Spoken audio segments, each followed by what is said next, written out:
Thiruvananthapuram മടവൂരിൽ school bus കയറി ഇറങ്ങി മരിച്ച 2ാം ക്ലാസ്സുകാരി കൃഷ്ണേന്ദുവിന്റെ സംസ്കാരം ഇന്ന് നടക്കും. രാവിലെ പോസ്റ്റ്മോർട്ടത്തിന് ശേഷം കൃഷ്ണേന്ദു പഠിക്കുന്ന മടവൂർ LP സ്കൂളിൽ മൃതദേഹം പൊതുദർശനത്തിന് വയ്ക്കും. ഇന്നലെ വൈകുന്നേരമാണ് ദാരുണ സംഭവം ഉണ്ടായത്.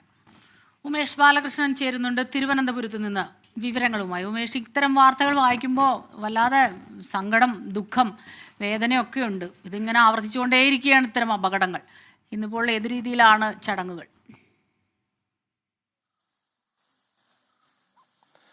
തീർച്ചയായും ഇവിടെയാണ് ഞാനിപ്പോൾ നിൽക്കുന്നത്. കൃഷ്ണേന്ദുവിന്റെ വീട്ടിലാണ്. ഇന്നലെ 4:30 കൂടിയാണ് ഈ റോഡിൽ വെച്ച് കൃഷ്ണേന്ദുവിന് അപകടം സംഭവിക്കുന്നത്. സ്കൂൾ ബസ്സിൽ നിന്ന് ഇറങ്ങിയ ശേഷം വീട്ടിലേക്ക് പോകാൻ ശ്രമിക്കുമ്പോൾ അവിടെ ഉണ്ടായിരുന്ന ഒരു കേബിളിന്റെ വയർ അത് കാലിൽ കുരുങ്ങുകയും ഈ ബസ് ഉണ്ടായിരുന്ന ഭാഗത്തേക്ക് മറിഞ്ഞു വീഴുകയാണ് ഉണ്ടായത്.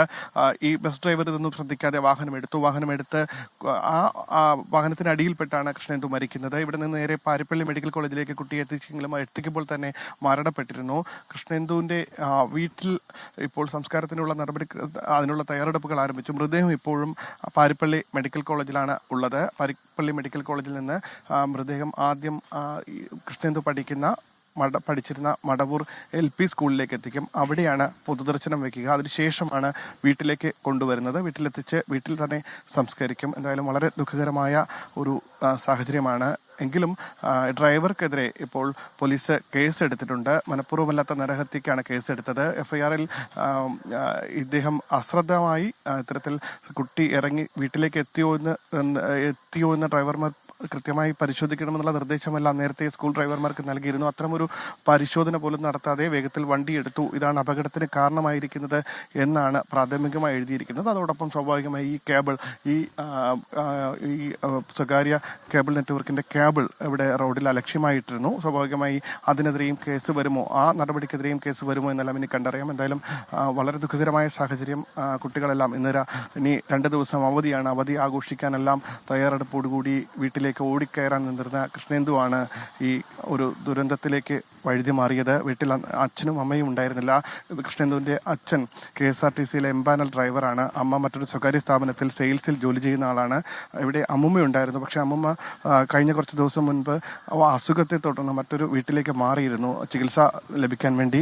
അതുകൊണ്ടാണ്, അല്ലെങ്കിൽ സാധാരണ ഈ ബസ്സിൽ നിന്ന് ഇറങ്ങുമ്പോൾ സ്വീകരിക്കാൻ അല്ലെങ്കിൽ കൈ പിടിച്ചു കൊണ്ടുപോകാൻ അമ്മുമ്മ ഉണ്ടാകാറുണ്ടായിരുന്നു. പക്ഷേ അമ്മുമ്മയ്ക്ക് അസുഖമായതിനാൽ ചിറയൻകീഴ് ആശുപത്രിയിലെ ചികിത്സയ്ക്ക് ശേഷം അതിന് തൊട്ടടുത്തുള്ള ബന്ധു വീട്ടിലേക്ക് മാറി. അതുകൊണ്ടാണ് കൃഷ്ണേന്ദുവിനെ വീട്ടിലേക്ക് വിളിച്ചു കൊണ്ടുപോകാൻ ആ സമയം ആരും ഉണ്ടാകാതിരുന്നതും. ഉമേഷ്, ഇന്നലെ തന്നെ ഡ്രൈവർക്കെതിരെ കേസെടുത്തിരുന്നു. പക്ഷേ അതേസമയം ഈ കേബിൾ അലക്ഷ്യമായി ഇട്ടതിനെതിരെ ഏതെങ്കിലും തരത്തിലുള്ള നടപടി ഉണ്ടാകുന്നുണ്ടോ? അതുകൂടി പോലീസിന്റെ തുടരന്വേഷണത്തിന്റെ ഭാഗമായി വരും. നിലവിൽ പ്രാഥമികമായി മാത്രമാണ് കേസെടുത്തിരിക്കുന്നത്. ബസ് ഡ്രൈവർ മാത്രമായി ചേർത്തിരിക്കുന്നത്. പക്ഷേ പ്രാഥമിക അന്വേഷണത്തിന്റെ ഭാഗമാണ്. പക്ഷേ ഈ തുടർ അന്വേഷണത്തിന്റെ ഭാഗമായി ഈ കേബിൾ അലക്ഷ്യമായി റോഡിലേക്ക് വലിച്ചെറിഞ്ഞവരെ വരെ പ്രതിയാക്കേണ്ടതുണ്ട്. അതിലെന്ത് നടപടിയെടുക്കുമെന്ന് ഇനി അറിയേണ്ടതുണ്ട്. സ്മിത, പ്രവിത.